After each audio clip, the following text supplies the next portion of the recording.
우리도 주님을 찬양할 때 할렐루야로 찬양합니다. 다 같이 함께 할렐루야, 할렐루야 이렇게 해요. 이렇게 할렐루야, 할렐루야 찬양합니다. 오늘 우리가 함께 합독하고 교독한 고린도전서 15장 9절부터 11절 세 절 말씀인데, 이 짧은 세 절 말씀 안에 매우 중요한 기독교 신앙의 진리와 가치가 담겨져 있습니다.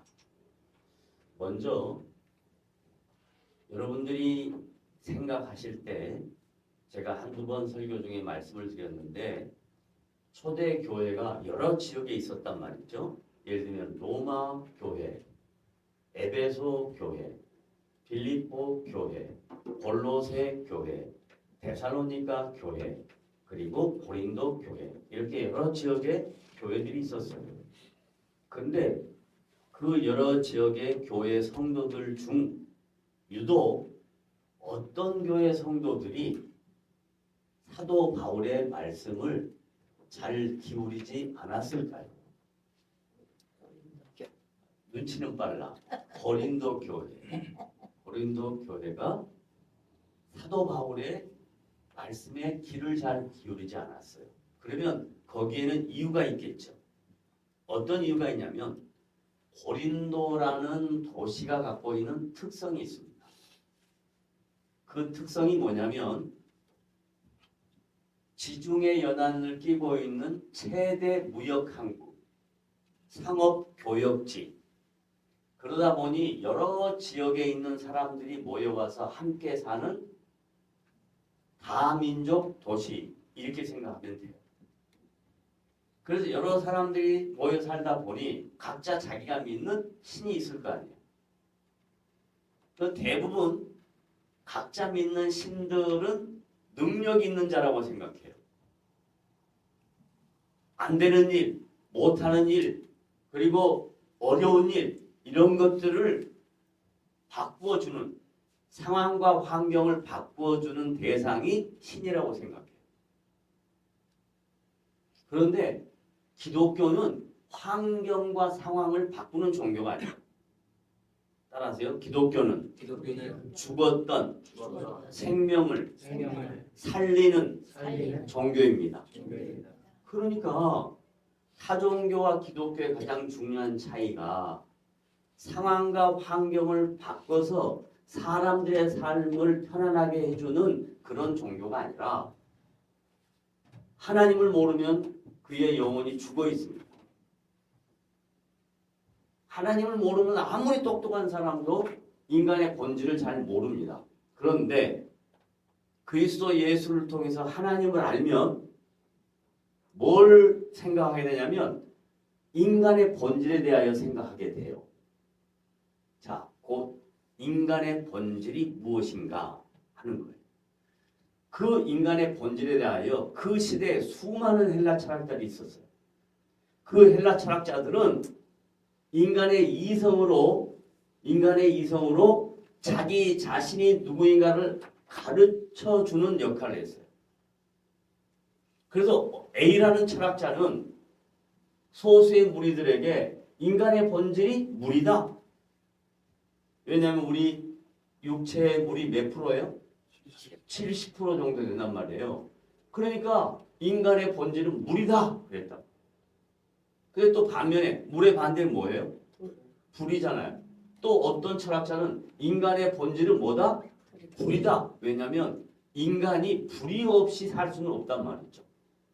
그러니까 인간의 본질은 불이다 이렇게 가르친다고요. 그러니까 물이다라고 생각하는 사람들이 쫓아가는 무리가 있을 것이고, 불이다라고 생각하는 사람들이 쫓아가는 무리가 있을 거예요. 그 이성으로 인간의 본질을 이해시키려고 했던 것이 헬라 철학자예요. 반면에 그 시대에 거짓 선지자들이 많았어요. 거짓 선지자라 하면 뭔 말이냐면 신을 가장해서 자기가 사리 사욕을 탐욕하고 자기가 신을 이용해서 모든 것을 자기를 유익하게 만드는 그런 사람도 있었어요. 그런 거짓 선지자들은요, 놀라운 상황을 변화시킨다고 그래요. 예를 들면 여러분 매직션, 마술하는 사람들 있잖아요. 이걸 갑자기 들고 샥 하면 뱀이 되거나 뭐가 되고 이런단 말이에요. 그런 놀라운 초월적인 초자연적인 것을 보이면서 거짓 선지자들이 그 시대의 많은 사람들의 영혼을 훔쳐갔어요. 그런데 사도 바울은 고린도 교회 성도들에게 뭔 이야기를 하냐면 십자가의 얘기를 하는 거예요. 부활에 대한 얘기를 하는 거예요. 하나님의 아들이 누구다라는 얘기를 하는 거예요. 그래서 고린도전서 1장 18절에 이렇게 이야기해요. 십자가의 도가 따라합니다. 십자가의 뭐가? 도가. 그럼 십자가의 도는 뭐예요? 십자가의 도를 다른 말로 복음의 진리, 복음의 본질, 십자가의 도가 믿지 않은 사람에게는 뭐예요? 미련한 것이요. 믿지 않는 사람들에게 미련하게 보여. 말도 안 되는 소리 하지 마. 어떻게 하나님의 아들이 십자가에 죽을 수 있어? 그럼 신이 아니지. 어떻게 죽었던 사람이 3일 만에 다시 살아날 수 있어? 말도 안 되는 소리 하지 마. 이 미련한 짓으로 생각한단 말이죠. 그래서 십자가의 도가 미련한 자들에게는 믿지 아니하는 자들에게는 미련한 것이요. 그 다음에 구원을 얻은 우리에게는 예수를 믿는 성도에게는 뭐라고요? 하나님의 능력이라 따라합니다. 우리에게는 하나님의 능력이다. 이걸 지금 바울이 증거한단 말이에요. 그러면 바울이 가르칠 때 능력을 성도들이 이해할 때 믿지 않는 세상 사람들처럼 똑같이 이 능력이 막 안 되는 것을 변화시키고 놀라운 일을 초월적인 일을 이뤄내는 것으로 이렇게 생각할 거란 말이죠. 그래서 능력이라고 말하는 헬라어 단어는 두나미스예요. 뭐라고요? 두나미스, 폭발적인 다이너마이트 같은 거란 말이에요. 그런데 성경에서 가르쳐주는 진정한 능력은 뭐냐면 이거예요. 잘 들어보세요. 예수를 믿는 하나님의 백성들이 자기의 존재를 깨닫는 게 능력이에요. 예수를 믿는 하나님의 자녀들이 내가 누구인가를 아는 것이 능력이에요. 예수를 믿는 성도들이 자기의 정체성을 분명히 알 때 이걸 능력이라고 합니다. 그래서 이 능력은 물리적이고 화학적인 변화를 얘기하기보다는 인격의 변화를 가리킵니다. 따라합니다. 능력은 인격의 변화다. 그 인격은 따라하세요. 그 인격은 주님을 알아가고 닮아가는 것이다. 이게 능력이란 말이에요. 그러니까 얼마나 다른 이야기냐 이 말이에요.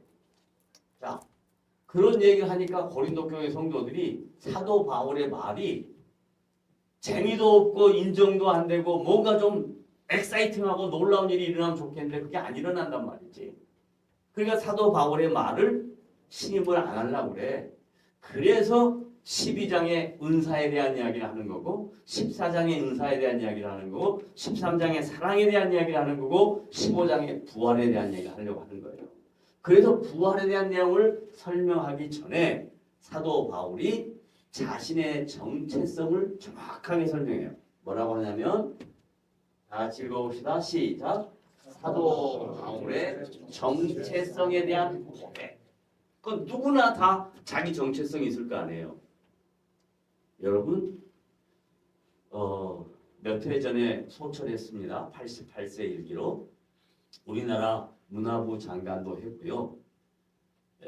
김대중 대통령 시절에 문화부 장관도 했고 그리고 우리나라 지성이라는 대표자라고 할 수 있는 분 혹시 아세요? 이어령. 다 아시네. 이어령.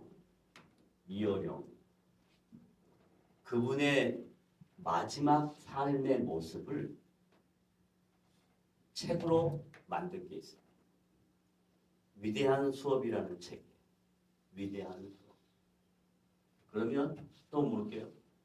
이어령 주님의 나라에 들어가신 분의 딸 이름이 누군지 알아요?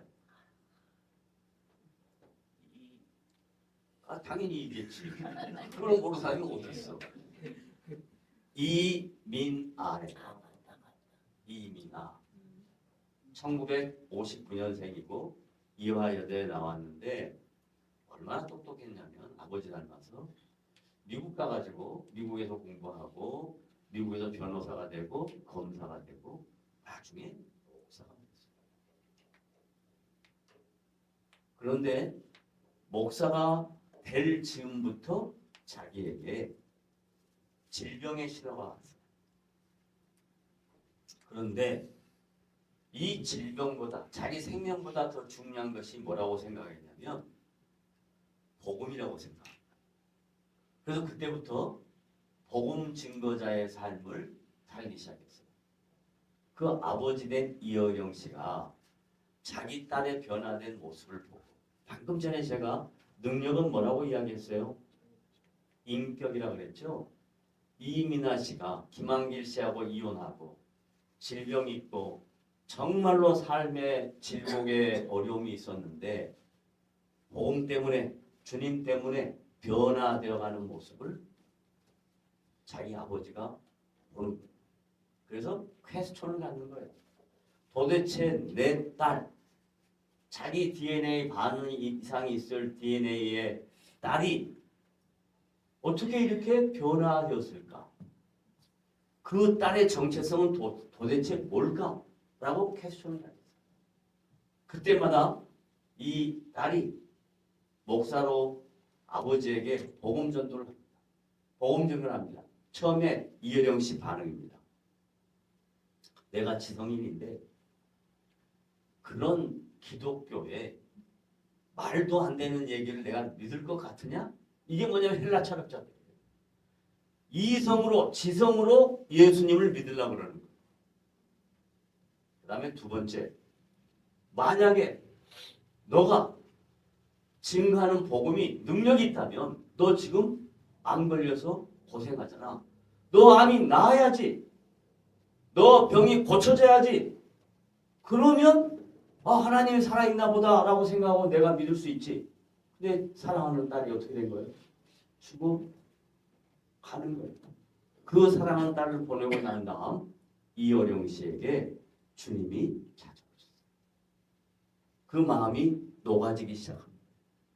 그래서 십자가의 부활, 십자가의 죽음과 부활의 영광을 체험하게 됩니다.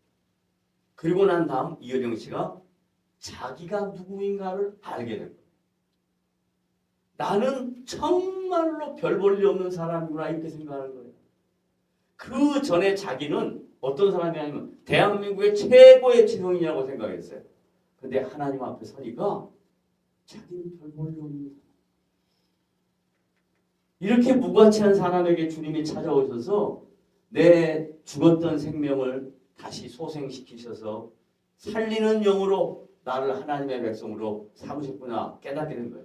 그러니까 모든 사람마다 자기 정체성에 대한 고백을 하게 될 때 하나님을 알지 못하는 사람은 자기 정체성을 몰라요. 단순히 자연적으로 우리 아버지의 아들, 어머니의 아들, 누구 집안의 가문 이걸로 알아요. 그런데 복음을 제대로 깨닫는 사람은 자기 정체성에 대한 분명한 답이 있습니다. 내가 누구인가? 가장 중요한 질문이에요. 그래서 이여령 씨가 나는 하나님의 백성이고 주님의 자녀다. 이걸 깨닫게 다 같이 따라합니다. 여러분이 누구라고요? 하나님의 백성이요 주의 자녀인 것을 깨닫게 됩니다. 그러면 뭐가 달라지냐면 가치관이 달라져요. 삶의 목표와 방향이 달라져요. 그렇게 삶의 목표와 방향이 달라진 사람이 오늘 고린도전서를 기록한 사도 바울이에요. 사도 바울도 자기가 이여령 씨처럼 대단히 똑똑한 사람으로 착각했어요. 왜? 날 때부터 그 당시 로마 시민권은 지금 미국 시민권보다 훨씬 가치 있고 고귀한 거예요. 여러분 언젠가 누가 저한테 그러더라고요. 목사님 70억 버셨습니다. 뭔 소리요? 그랬더니 미국 영주권은 트럼프가 500만 불에 판대. 그러니까 1200만 해서 1400 하면 얼마예요? 70만 원, 70억이잖아, 70억. 그러니까 70억 벌었다는 거야. 저는 그 말은 무슨 말인가 처음에 그렇게 생각했어요. 로마 시민권은요, 그거하고 비교할 수가 없어요. 바울은 유대인이었어요.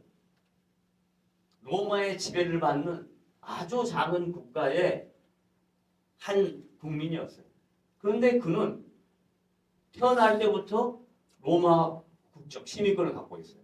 그 다음에 유대인으로서 최고의 문화, 가마리엘 문화라고 하는데 지금으로 말하면 서울대학교 물리대학, 우리나라로 따지면 그런 곳에서 율법에 대해 전통적으로 배웠어요. 그래서 율법을 달달달달달달달 외웁니다. 그러면 너무 아이러니한 것은요. 율법을 많이 알면 알수록 상대방을 정죄하는 데 쓰는 거예요. 왜냐하면 다 걸리거든. 자기 눈에 다 거슬리거든. 여러분 이거 굉장히 중요한 말이에요. 기독교 신앙의 교리는 우리의 신앙의 기초예요. 그런데 이 교리만 알고 있으면 다른 사람에 대하여 맨날 손가락질만 해요. 이건 정말 아이러니한 거예요. 교리는 기독교 신앙의 기초예요. 그러나 이 교리가 우리의 신앙의 토대가 되기는 하지만 그게 신앙의 전부가 아니에요. 그걸 가지고 남을 정죄하고 비판하고 자기가 기준이 되어서 모든 신앙의 내용들을 난도질한다면 그건 정말 안타까운 인생이에요. 가장 중요한 것은 교리보다 복음, 말씀에서 뭐라고 있는가가 더 중요한 거예요. 그러니까 교리는 말씀을 잘 설명하고 해석하기 위한 방편일 뿐이에요. 그게 진리가 아니에요. 굉장히 중요한 내용입니다. 어쨌든 사도 바울이 가마리알 문화에서 율법을 절절절절절 외우고 모든 것을 알고 깨달아서 다른 사람을 비판하고 정죄한 자리가 되어서 어디까지 갔냐? 초대교회 성도들이 예수를 믿는 사람들 있잖아요. 그러니까 자기가 생각할 때 저것들은 자기가 알고 있는 하나님에 대하여 대적된 자들이다. 그래서 앞장서서 청년 때 예수 믿는 사람들을 잡아다가 감옥에 갇히고 매로 때리고 죽이는 일까지 앞장서는 일에 섰어요. 그래서 사도행전 6장과 7장에 가면 스데반이라는 초대교회 일곱 지사 중에 한 사람이 있어요. 이 스데반을 잡아와요. 공회 앞에 끌고 와요. 그래서 율법학자들이 스데반에게 율법으로 그를 심판해요. 정죄해요. 그래서 전부 다 뭐라고 하냐면 유대인들이 돌로 쳐 죽여라. 그 자리에 사도 바울이 스데반이 죽는 자리 앞에 눈을 뜨고 그 광경을 쳐다보고 있습니다. 그게 성경에 구체적으로 기록되어 있어요. 그런 사람을 십자가와 부활의 영광이신 우리 주님이 찾아옵니다. 그때 찾아오신 주님이 그를 부르는데 그를 부를 때 그의 정체성이 뭐였냐면 사울이었어요. 뭐였다고요? 사울. 사울은 무슨 뜻이냐면 큰 자기가 다른 사람과 비교해서 대단히 위대한 사람이다. 능력 있는 사람이다. 똑똑한 사람이다. 이게 사울이에요. 예수 믿기 전에 모든 성도들이 신앙생활하기 전에 자기 정체성이 뭐였냐면 비교의식이었어요. 나는 누구보다 조금 더 낫다. 나는 누구보다 조금 더 많이 갖고 있다. 이게 자기 정체성에 자기를 증명하는 것이었어요. 그런데 역시 사울도 똑같았어요. 나는 율법을 많이 알고 난지 8일 만에 할례를 받았고 나는 가마리알 문화에서 공부도 했고 히브리인 중에 히브리인이고 나는 대단한 사람이다. 이렇게 알았던 사람이 부활하신 주님이 찾아와서 사울아 사울아 내가 왜 나를 핍박하느냐 라는 그 질문 앞에서 너는 왜 복음을 깨닫지 못하느냐 이 질문 앞에서 너는 왜 하나님의 나라를 반역하느냐라는 그런 경고 앞에서 두 손 깨닫게 됩니다. 부활의 주님을 만나게 됩니다. 다른 말로 말하면 부활의 주님을 만나지 못한 사람은 자기 정체성이 분명치가 않아요.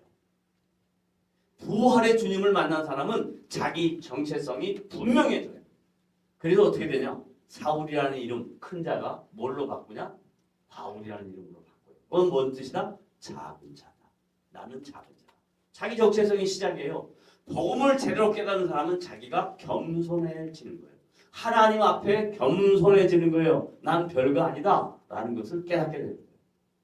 우리가 같이 신앙생활하면서 수많은 성도들을 봅니다.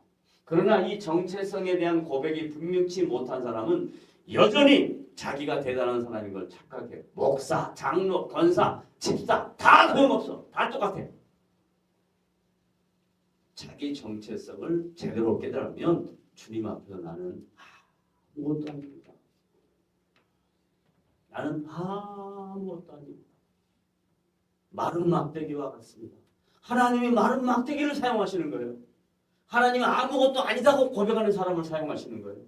그런데 그 정체성을 정확하게 모르면 내가 대단한 사람이다. 내가 얼마나 큰 교회를 이끌고 있으며 내가 얼마나 많은 성도들이 나를 추종하며 그거 전부 망하는 거예요. 자, 그래서 사도 바울은 자기 정체성을 깨달을 때 하나님의 교회를 핍박했던 자기 그걸 알고 난 다음에 고백한 말이 이거예요. 나는 뭐라고요? 사도 중에 가장 뭐예요? 작은 자다. 그 바울이 이름이 바울. 가장 작은 자다. 그 다음에 또 세 번째 시작. 나는 사도라 칭함을 받기를 감당치 못할 터다. 왜? 자기가 폭행자고 핍박자고 그게 디모데전서 1장 14절부터 17절까지 자세하게 기록되어 있어요. 자기의 과거의 모습. 이것이 정확하게 정체성이 확인이 되면 그때부터 가치관이 달라집니다. 삶의 목표와 방향성이 달라집니다. 그리고 난 다음 바로 그냥 트랜스포 돼가지고 그 사람이 완전한 사람이 되는 게 아니라 자기 정체성이 바뀌고 난 다음에 부족한 부분이 수도 없이 많이 나타나요. 바울이요. 성질이 더러웠나 봐. 왜냐면 바나바라는 사람이 있어요. 근데 성경에 바나바는 뭐라고 나오냐면요. 따라해 보세요. 바나바는 착한 사람이다. 그러면 바울은 안 착한 사람이다 이거 아니야. 안 착한 사람하고 착한 사람하고 싸우면 누가 이겨? 아니지. 안 착한 사람이 이길까? 누가 이길까? 둘 다 못 이겨. 하나님 어떻게 하냐면 갈라놔 버려. 어떻게 갈라놓느냐? 바울과 바나바가 싸워요. 뭐 때문에 싸우냐면 마가 때문에 싸워요. 마가는 바나바의 생질이야. 바나바의 조카야 조카. 자기 조카인데 이 마가가 2차 선교여행을 바울과 바나바가 간다고 하니까 나도 데리고 가시오. 그래. 바울 사도 어떻게 데리고 가면 좋겠어? 그럼 같이 갑시다. 같이 갔어요. 사람이 둘이 같이 여행을 하면요. 서로 안 맞으면 자기 맞대로 하면 돼요. 근데 셋이 가면 어떻게 되는 줄 알아요?